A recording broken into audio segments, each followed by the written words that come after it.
Welcome to the Northwest Podcast with Tana Sieber.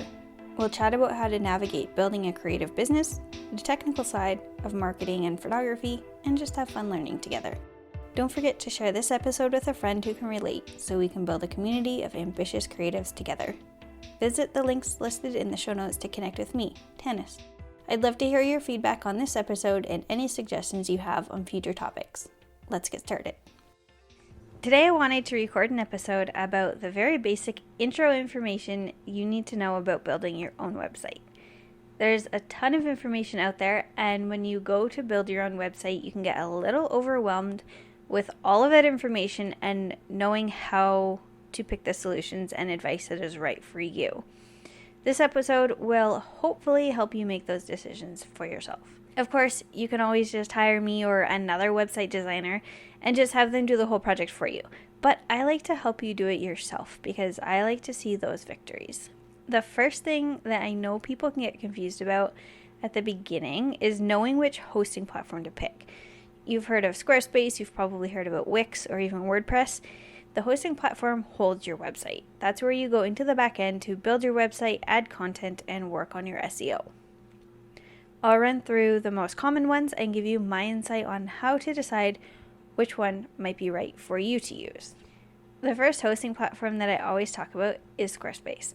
It's what I use. They are always updating their features and what you're able to do within Squarespace. You can connect your scheduling, your calendar, email marketing, and they have really great templates. As you learn more about the technical side of coding or SEO, you can add on to what you've already created.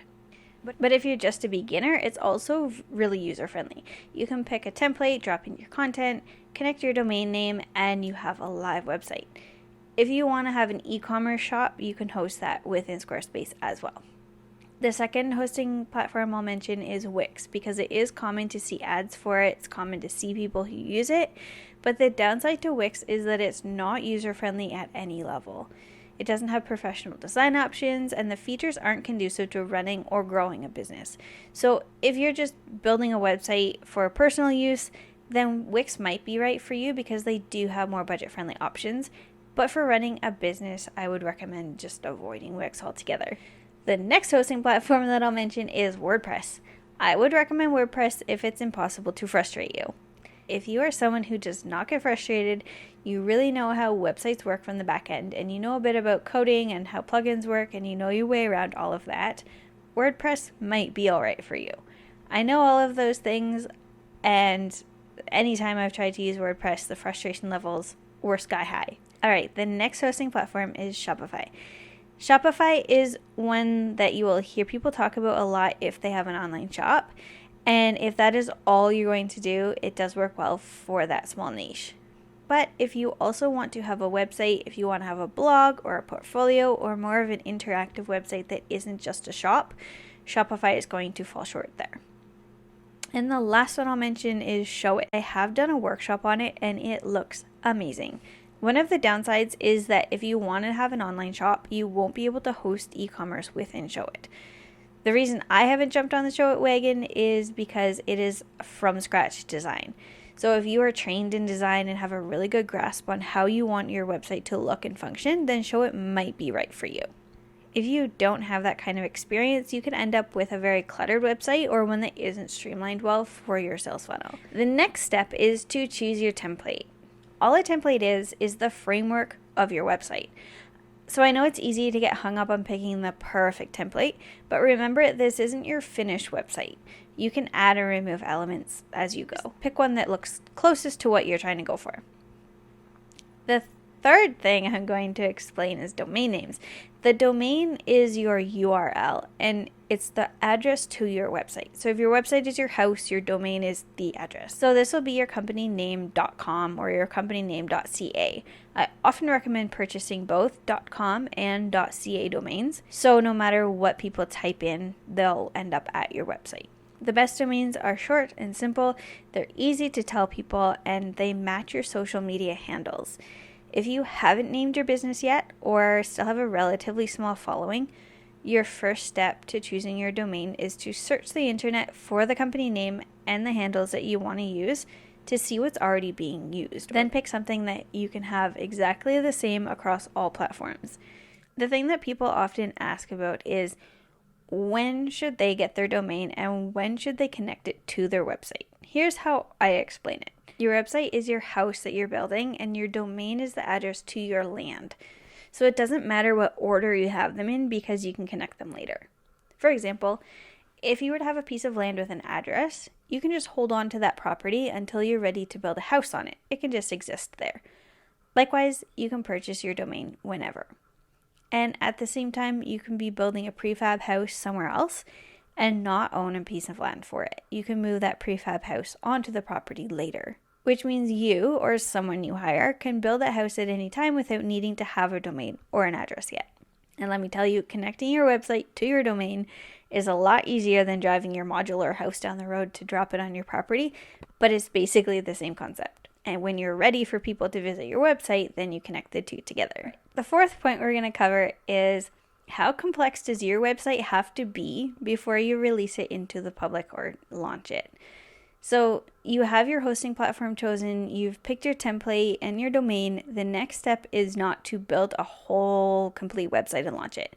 It may seem like it, but it can be so overwhelming, and I always recommend that you start really small and add on as your business grows or as you collect the content that you need. So right now, what information do you need to have available? I always recommend that if you're going to start just a basic website to get it out into the world, it's important to at least have these 3 elements. The first element is a beautiful cover page or a simple home page. When people first arrive at your website, they'll see your branding and they'll see exactly what your business does. The second element to include in the simplest version of your website is an about page that tells visitors who you are and why your business exists. This can also be included on the cover page or the home page. The third element is an obvious path to hiring you. This is also the part of your website that you will have to update as your business grows and as you add more content, because it can get lost or confusing as you make changes. But for the sake of your most basic website, it could be a book now button or a link to your Etsy store or a calendar of upcoming pop-up events. Whatever makes the most sense for how your business functions. So you can add the rest of your content and elements behind the scenes while your basic landing page is visible, or you can hide everything and keep it secret until your big launch. But a big launch generally works better with a larger audience, and the basic site that you add to over time works better for a smaller following or a brand new company. So that was the 3 elements you should definitely include right off the bat. The fifth aspect of building your own website is your sales funnel. That's the thing I mentioned before, where you want to make the booking or buying process as streamlined and obvious as possible. And to dive deeper into it, an effective sales funnel is when you can gently nudge people along and encourage them to hire you. It's basically a map from when people find out who you are to the point when they're buying from you. And you set up that map. You set up the path they will take, and your goal is to make it as simple as possible. Your sales funnel in your website should have a map that includes every person that comes to you. If the person is a repeat customer who supports you, knows exactly who you are and what you do, and they already know they just want to hire you, they should have a quick path to doing that. If a person who has never heard of you arrives at your website and they are just here to browse their options, there should be a part of the map designed for them to follow as well. So they arrive at your website and you send them down this path to making a sale, whether or not they originally intended on doing that. Sometimes it can sound a bit complex, especially if your business has a lot of parts, but it's just a simple way of explaining how you should be laying out your website.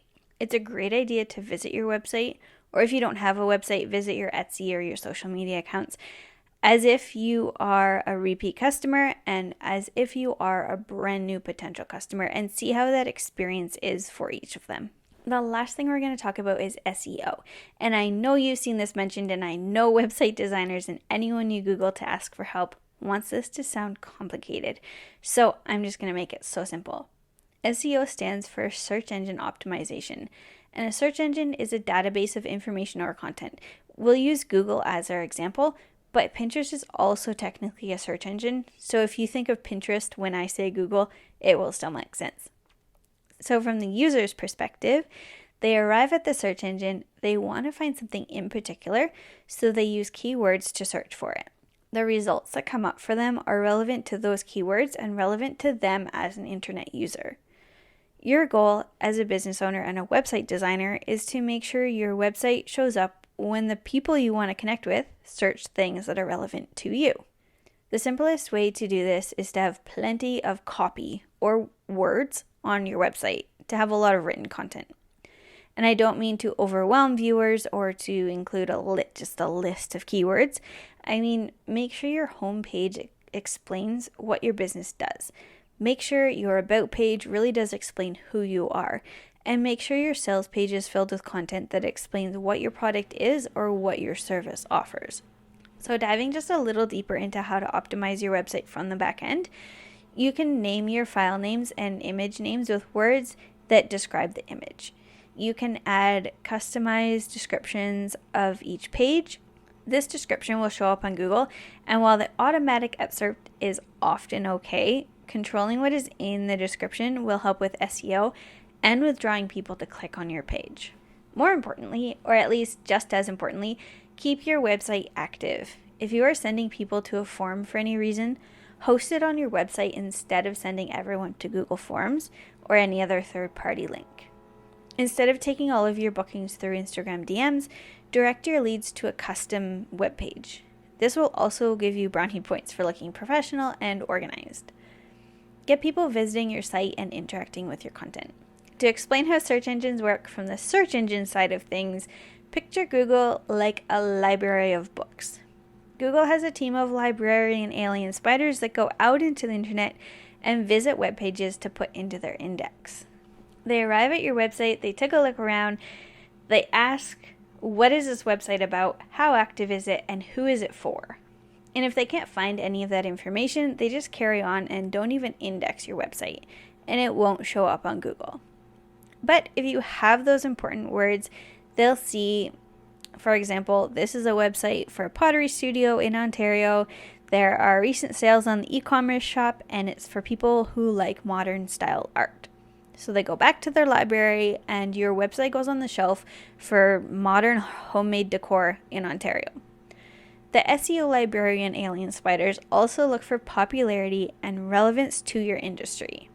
Having links to other relevant websites included on your site and having other companies or publications linked to your website will also help with this. The more traffic you have to your website and the more time people spend on it interacting with your content, the more likely it is that you will end up on the most popular table or the bestseller table at the front of the library, or in SEO terms, page 1 of Google. So that's how SEO works from the viewer's perspective, how you can control it from the back end of your own website, and how search engines like Google go about indexing your website. I find that Pinterest is often a simpler way of seeing how SEO works because it's using the concept of keywords and relevance and popularity to show you content and give you search results.